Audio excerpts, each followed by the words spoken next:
Sa araw na ito, kabayan, ang pag-uusapan po natin na may kaugnayan pa rin sa tag-init na nagaganap at sa mga inaasahan po nating darating sa ating bansa at sa ilang bahagi po ng daigdig, ang tinatawag po nilang Super El Nino. Ito po ay ukol sa mga bagay na ating pong binabanggit sa ating programa. Sa larangan po ng pananakakan at pangisdaan, alam po ninyo kabayan, ay kinakailangang mapag-ukulan po ng pansin ng lahat ng mga kinaukulan ng mga dalubhasa sa ating bansa, ang ating mga ilugan, ang ating karagatan, at ang ating mga lawa. Ano po? Sapagkat yan po ang buhay ng mga Pilipino na pagkukulan po natin ng tubig at mga pagkain pwedeng alagaan sa larangan pong ating binabanggit. Pero bago po tayo magpatuloy, paki-share at i-like po, subscribe ang ating mga paksang tinatalakay sa ating programa sa araw na ito.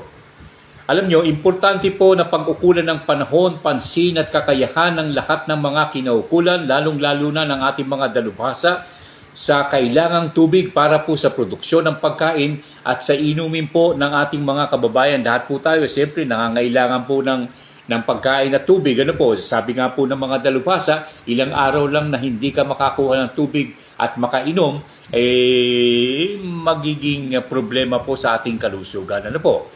Kailangan ngayon pa lamang ay dapat na kumilos ang lahat ng ating pong mga dalubhasa, ang ating pong mga kababayan, lahat po ng nasa gobyerno, kabayan, para maiwasan o mabawasan ang pinsalang idudulot ng El Nino sa buong Pilipinas. Kalimutan muna ang ating mga iringa ng politika, kabayan, at iwaksi ang mga pinsalang bigay nito sa ating pong mga kababayan, lalong-lalo na sa buong bansa. Dapat magkatulungan ang lahat ng mga Pilipino, ibuhos ng gobyerno ang lahat ng kanyang resources para sa pinsalang ibibigay, maaaring ibigay ng tag-init, tagtuyot, kabayan, na inaasahang darating hindi lamang sa Pilipinas, kung hindi sa maraming bahagi po ng daigdig, kabayan. Yung ibang parte po ng daigdig, taglamig naman, sobrang lamig po ang mangyayari. Yung iba naman, magkakaroon po ng matitinding bagyo, matitinding hurricane, kabayan ko. At yung mga ipo-ipo na nagaganap sa ilang bahagi po ng Northern America. Dapat ibuhos po ang lahat ng ating kaalaman sa mga bagay nito para makapagkanda po ang lahat ng mga Pilipino.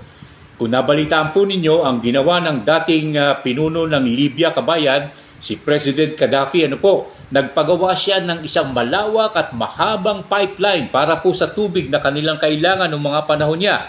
At magbibigay tulong ito sa lahat halos ng mga kababayan at naninirahan po sa bansang Libya, kabayan. 1,000 kilometro ang pipeline na nabanggit ang kanilang binuo at naiwasan ang kakapusan ng tubig noon na kailangan ng kanilang mga kababayan sapagkat nagkaroon din po ng tag-init sa nasabing bansa.